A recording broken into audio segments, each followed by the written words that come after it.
Sobat-sobat, kita berjumpa lagi dimanapun kita berada.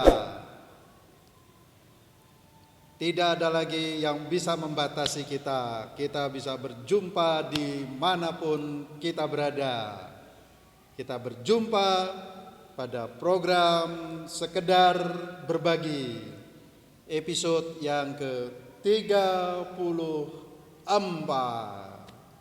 Apa kabar?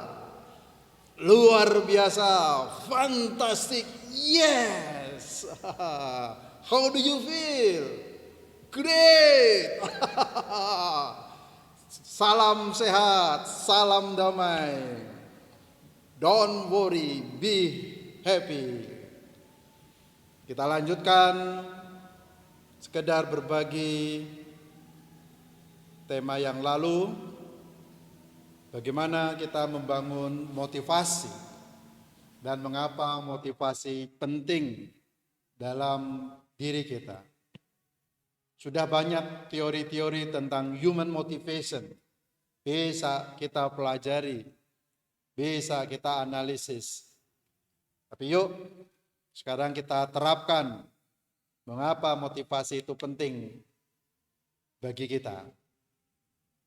Mengapa kita harus membangun motivasi dalam diri kita? Baik yang intrinsik maupun yang ekstrinsik. Jadi ada kiat bagaimana kita bisa memompa motivasi kita. Supaya kita tidak loyo. Supaya kita tetap semangat. Supaya kita tetap optimis. Supaya kita tetap energik. Contoh,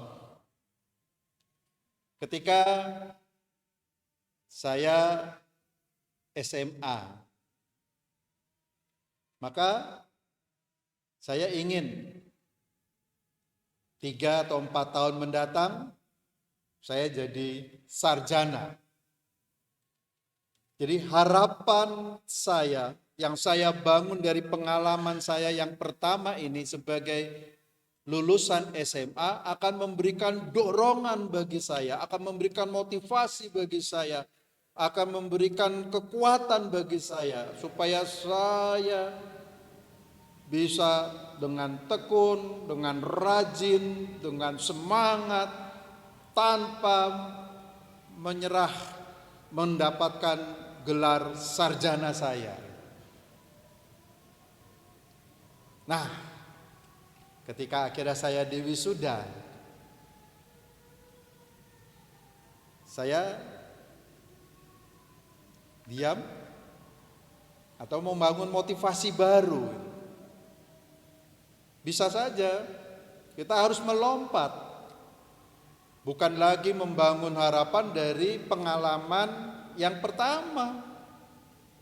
Saya harus membangun harapan dari pengalaman saya yang kedua. Saya sudah sarjana, saya sudah lulus, saya sudah dilengkapi dengan kecakapan-kecakapan teoritik. Saya sudah punya gelar baru, saya punya ijazah yang bisa saya jual, saya bisa punya keterampilan, knowledge yang bisa membantu saya bekerja atau yang dibutuhkan oleh pihak lain. Maka mungkin saja saya membuat harapan, saya harus bekerja. Atau sebaliknya, saya mau S2 langsung, saya mau master. Nah, ketika kita membuat harapan harus bekerja di tempat yang baik, saya harus S2 dan sebagainya, itu akan memberikan dorongan kepada kita supaya kita lebih tekun lagi, kita lebih semangat lagi. Jadi kita membangun harapan kita jangan dari pengalaman yang pertama, kita harus berangkat dari pengalaman yang sudah kita capai berikutnya. Dan seterusnya, setelah saya bekerja mungkin punya gaji cukup, atau setelah saya S2 sukses, maka saya harus melompat lagi membangun harapan. Maka saya berpindah ke pengalaman 3. Bukan lagi pengalaman 2, karena sudah saya gapai. Lalu saya canangkan lagi harapan. Misalnya, saya harus membeli rumah. Saya harus berkeluarga. Uang saya sudah cukup. Atau saya harus S3, doktoral. Maka itu akan memberikan dorongan kepada kita, akan memberikan kekuatan kepada kita, akan memberikan spirit yang hebat bagi kita untuk terus melakukan segala sesuatu untuk mencapai apa yang kita inginkan, tujukan atau ingin kita gapai. Maka inilah yang disebutnya motivation, dan inilah jalan motivasi yang harus kita kerjakan. Nah, banyak orang-orang menjadi loyo gitu. Karena apa? Dia tidak mempunyai trik bagaimana membangun motivasi. Itulah sebabnya mengapa motivasi penting. Kita belajar dari sebuah mesin mobil. Ketika dihidupkan, ketika mesin itu hidup, kita melihat di sana, tali kipasnya langsung bergerak,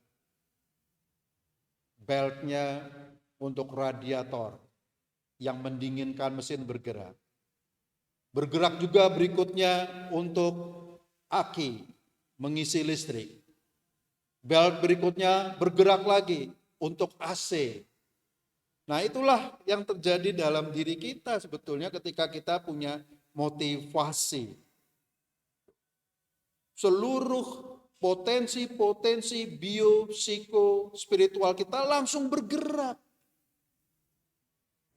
Ketika kita punya motivasi yang kuat, kita akan menggerakkan tenaga kita akan menggerakkan otot-otot kita akan menggerakkan potensi ragawi kita.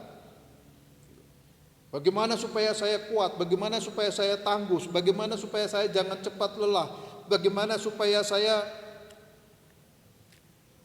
berani menghadapi iklim yang tidak bersahabat misalnya. Maka saya akan makan yang bergizi, saya minum yang baik, saya akan hidup dengan pola yang baik supaya potensi biologi saya berjalan baik, kan gitu. Tapi belum cukup. Bagaimana saya tidak jatuh, bagaimana saya tidak ngelokro, bagaimana saya jangan putus asa, bagaimana saya tidak mudah mutung. Maka potensi psiko kita kembangkan. Nah, itu kan jalan seperti belt berikutnya mengisi listrik. Jadi ketika mesin itu hidup, belt kipasnya hidup, mesin tidak bisa menjadi overheated. Mesin terus dalam kondisi terjaga aman, tidak terlalu panas. Lalu mesin menggerakkan energi listrik. Aki diisi terus. Supaya di dalam penumpangnya aman, belt AC bergerak lagi. Jadi kita nyaman. Kan begitu. Itulah yang disebutnya motivasi yang menggerakkan bio, psiko, spiritual kita. Maka rangsangan-rangsangan saraf di dalam otak kita akan bekerja sesuai dengan motivasi yang kita bangun. Nah, ketika orang-orang punya beban yang sama, punya kesempatan yang sama, punya kekuatan yang sama, punya fasilitas yang sama, kenapa yang satu lebih maju? Karena dia punya motivasi sehingga dia dengan motivasinya itu menggerakkan segala potensi-potensinya. Bagaimana beban ini bisa saya gelindingkan dengan cara yang lebih baik, dengan cara yang lebih efisien, dengan cara yang lebih efektif. Yang tidak punya motivasi mungkin merasa kelelahan, yang tidak punya motivasi mungkin menyerah. Aduh berat sekali beban saya, ngapain saya harus mendorong beban yang banyak ini dan berat ini, untuk apa gitu. Maka potensi dalam dirinya tidak bekerja gitu. Nah itulah sebabnya mengapa kita penting membangun motivasi dalam diri kita, supaya beban-beban hidup ini bisa kita gerakan segera, supaya keterampilan-keterampilan kita bisa kembangkan lagi, supaya potensi-potensi bio, psiko, spiritual kita bisa kita kembangkan terus menerus gitu. Makanya betapa pentingnya jalur motivasi ini. Tetapi kenapa seringkali kita tidak mampu? Nah oleh sebab itu harus kita jaga. Mengapa motivasi seseorang itu bisa naik? Ya karena mungkin apresiasi baik. Berarti faktor ekstrinsik. Kalau tidak ada apresiasi, apa harus mundur? Nah, nanti kita bergerak pada yang intrinsik. Dua-duanya oke, menjadi faktor. Tapi jangan hanya satu-satunya itu yang menyebabkan kita tidak punya motivasi atau termotivasi untuk membangun hidup kita. Friendship, karena lingkungan sosial yang bagus, lingkungan sosial yang membangun, lingkungan sosial yang positif akan memberikan kita energi positif, mendorong kita untuk maju, mendorong kita untuk happy, mendorong kita untuk tangguh, mendorong kita untuk terus beraktualisasi diri. Maka bersahabatlah, membangun prinsip yang kita inginkan. Mungkin juga reward system yang baik. Reward system yang baik akan memberikan kita kekuatan untuk membangun motivasi kita, memberikan keberanian pada kita melakukan segala sesuatu karena reward sistemnya bagus. Entah itu material atau itu non material. Yuk supaya anak-anak rajin bagaimana? Ya beri apresiasi. Wah kalau kamu rajin ngepel, kamu rajin nyapu, adikmu senang sekali main di lantai ini jadi bersih. Wah pasti senang. Nah, itu kan apresiasi. Walaupun mungkin kita melihat hasilnya tidak terlalu menggembirakan. Mengapa baik? Mungkin komunikasi kita baik. Mengapa motivasi naik? Karena mungkin sistem kondusif. Lingkungan kita menjadi learning organization. Suatu organisasi pembelajaran, semua belajar itu. Tidak hanya mengecam, tidak hanya mengutuk, tidak hanya menempeleng, tidak hanya menjatuhkan hukuman, tapi membangun gitu, how to solve the problem, bagaimana menyelesaikan masalah-masalah ini, sehingga kita bertumbuh, kita berani berekspresi, kita berani melakukan sesuatu yang baru. Karena apa? Walaupun mungkin kita salah, tapi lingkungan kita menjadi lingkungan pembelajaran yang akan segera menolong kita, memberikan kiat-kiat atau trik-trik supaya lebih sukses, trik-trik supaya lebih efisien, trik-trik supaya kita lebih efektif. Yuk kita ciptakan learning organization di lingkungan organisasi kita, di rumah tangga kita, ya, di kantor tempat kita bekerja, supaya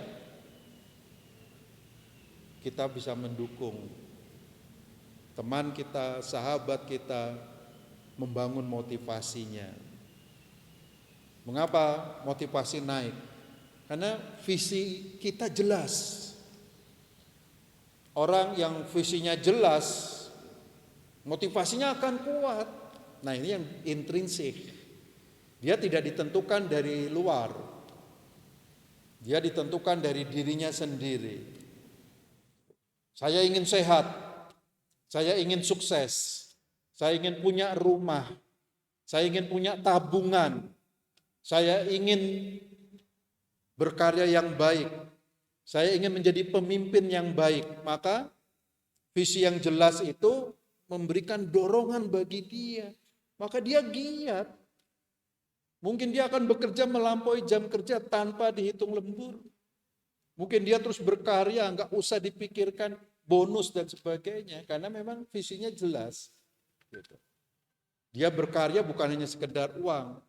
Uang sebagai konsekuensi dari karya-karyanya dia.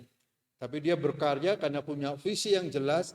Dia akan bertumbuh, berkembang kepribadiannya, dia berkembang kedewasaannya, dia berkembang self-esteemnya, harga dirinya, dia berkembang aktualisasi dirinya. Nah, di situ visi jelas, maka akan naik dan punya misi terukur. Tahun ini saya mencapai ini, tahun berikutnya saya mencapai itu, tahun berikutnya saya mencapai ini dan itu, tahun berikutnya saya mencapai ini, itu, ini, tahun berikutnya lagi saya mencapai ini, itu, ini, itu. Wah, mantap real. Mantap bro, kita kejar. Prestasi kita akan naik, motivasi kita naik. But sebaliknya, hati-hati bro. Kalau kita mengambil jalur kompromi, kita akan mengalami demotivasi, sobat-sobat. Ya. Pengalaman kita SMA, lalu kita punya harapan, harus S1. Tapi ketika menghadapi tantangan-tantangan, lalu kita memutuskan, enggak usah S1, enggak apa-apa, sudah banyak S1, SMA juga cukup. Maka harapan kita turunkan, tetap menjadi harapan yang ke-1. Syukur kalau dicapai, kalau tidak, tidak apa-apa. Maka pengalaman kita tidak berkembang, pengalaman kita tidak bertumbuh, pengalaman kita tidak menjadi baru. Kita tidak memiliki habitat yang baru. Gitu. Karena kita tidak punya pengalaman yang baru, maka kita memutuskannya juga memutuskan sesuatu yang lama lagi. Nah inilah yang disebutnya jalur kompromi, akhirnya kita mengalami demotivasi, tidak berkembang, tidak bertumbuh. Motivasi dalam diri kita tidak mampu mengembangkan potensi-potensi biopsikospiritual kita. Nah, terjadilah mengapa motivasi turun. Mungkin kita kurang apresiasi. Tidak ada salahnya loh yang ekstrinsik itu kita lakukan supaya mungkin anak kita termotivasi, supaya bawahan kita termotivasi, supaya rekan sekerja kita termotivasi, supaya orang lain juga termotivasi, maka beri apresiasi. Seringkali kita kurang apresiasi, akhirnya ngapain? Kita kerja keras, capek, orang tidak menghargai saya. Seandainya saya hanya berpikir orang menonton video saya apa tidak ya. Ketika saya lihat viewernya kok hanya sekian ya yang melihat. Untuk apa saya capek-capek membuat konten sekedar berbagi. Lalu saya memutuskan esok saya udah berhenti. Gitu. Maka motivasi dalam diri saya adalah motivasi yang ekstrinsik gitu. Dan menjadi loyo karena kurang apresiasi dari pihak lain. Atau visi dan misi kita tidak jelas. Jadi kita turun. Nggak punya visi. Maka supaya kuat bagaimana? Ya buat visi. Setiap minggu satu konten akan saya share.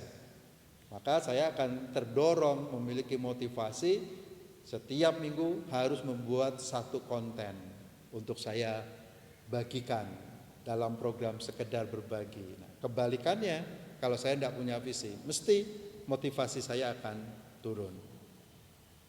Mengapa motivasi seseorang turun? Mungkin traumatik. Kenapa anak kok tidak lagi mau menyapu, tidak lagi mau belajar? Karena dimarahi terus.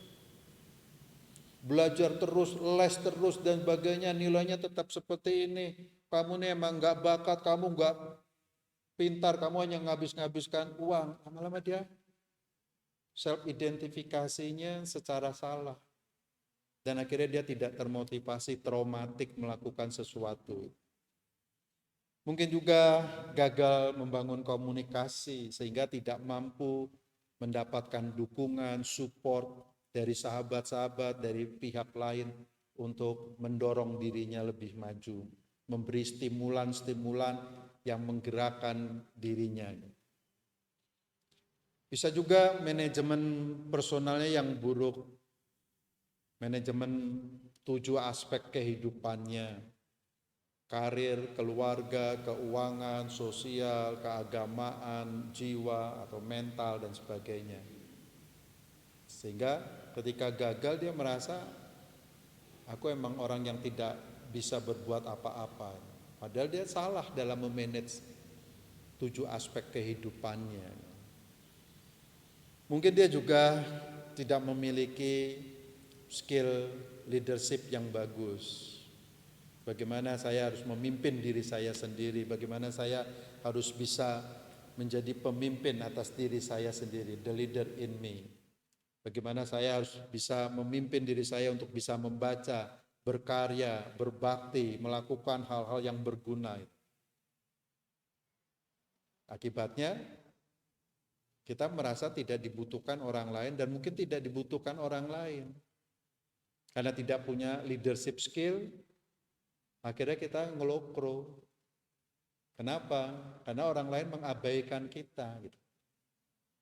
Kita juga mungkin kurang objektif atau persepsi diri yang salah. Karena apa? Ya tadi, ketika orang tidak melihat kita, tidak bisa merasakan kontribusi diri kita, akhirnya motivasi dalam diri kita keliru. Saya nggak berguna, saya orang yang lemah, saya orang yang nggak bisa apa-apa.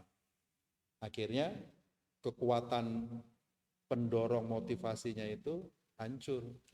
Seperti mesin yang mogok. Padahal seharusnya tidak. Kemudian juga reward sistemnya yang buruk. Nah, bagaimana tanda-tanda orang termotivasi? Ini kita bisa lihat, dia berani mengambil inisiatif, nggak usah disuruh, nggak usah diperintah, tidak usah diatur, tapi dia mengambil inisiatif. Dengan mengambil inisiatif dia akan melihat apa yang harus dia pilih, apa yang harus dia korbankan, dan apa yang harus dia dapatkan. Dia akan mengerti itu. Sehingga dia menjadi orang yang kreatif. Bagaimana hambatan-hambatan ini bisa saya lampaui? Bagaimana hambatan-hambatan yang menyulitkan ini bisa saya atasi? Bagaimana hambatan-hambatan ini bisa saya pecahkan satu persatu? Supaya saya bisa mencapai seperti apa yang saya cita-citakan. Itu tanda orang termotivasi. Itulah sebabnya dia melakukan sesuatu dengan sukarela, voluntary, berkarya, bekerja. Loh, sudah jam kerjanya selesai kok kamu masih bekerja saja ya? Itu tanda termotivasi. Anak-anak sudah waktunya pulang sekolah tapi dia masih senang mempelajari, mengerjakan PR-nya di sekolah, membaca di perpustakaan tanpa keluhan. Berarti dia tanda-tanda termotivasi untuk membangun cita-cita yang dimilikinya. Dia tidak sekedar mungkin dia sudah menguasai itu, tapi dia ingin mendapatkan lebih dari apa yang dia baca, apa yang dia peroleh dari sesuatu yang ingin dia kuasai. Maka dia akan rajin dan semangat, optimis. Karena datang dari dalam dirinya yang intrinsik, yang tidak kondisional, ditentukan dari pihak luar. Maka dia menjadi inovatif, akan mencoba sesuatu untuk cari cara yang lebih baik. Dia akan mencoba yang lain supaya mendapatkan cara yang paling baik. Dan terus-menerus dia mengembangkan dirinya. Maka orang-orang yang termotivasi itu selalu result oriented, selalu dia melangkah satu langkah atau dua langkah, dia akan berpikir, saya akan mendapatkan kemajuan seperti apa, saya akan mendapatkan benefit seperti apa, saya akan menghasilkan apa. Dia akan menghitung energi yang keluar, dia akan menghitung kontribusi yang akan diberikan kepada pihak lain atau kepada dirinya sendiri. Maka dia selalu result oriented. Dan akhirnya dia menjadi profesional, diakui. Karena dia berkarya bukan hanya sekedar gaji, dia berkarya bukan sekedar apresiasi, dia berkarya bukan sekedar jempol, dia berkarya bukan sekedar tepuk tangan yang diberikan, tapi dia berkarya untuk sebuah profesionalitas yang dia sedang bangun. Makanya dia terus bertumbuh, sukses. Nah, ayo sobat-sobat, kita bangun 7 mentalitas pemenang supaya kita tetap termotivasi. Pertama, jangan mudah menyerah. Karena ketika kita mudah menyerah, seluruh potensi-potensi biopsikospiritual kita langsung dalam keadaan lemah. Yang kedua, berorientasi pada kesempurnaan. Selalu lakukan, do the best. Saya ingin melakukan yang terbaik. Mungkin itu yang tidak terbaik bagi orang lain, tapi bagi kita, saya ingin melakukan yang terbaik. Bagaimana caranya melakukan yang terbaik? Bagaimana sistem untuk melakukan yang terbaik? Bagaimana evaluasi yang kita lakukan untuk menjadi yang terbaik? Maka dalam kesadaran diri kita termotivasi melakukan itu semua. Kita nggak perlu sakit hati ketika orang mengkritik, karena itu bagian dari diri kita untuk menjadi lebih sempurna. Ketiga, bangun mentalitas percaya selalu ada yang lebih baik. Di dunia ini selalu ada yang lebih baik. Maka itulah yang harus kita kejar. Yang keempat,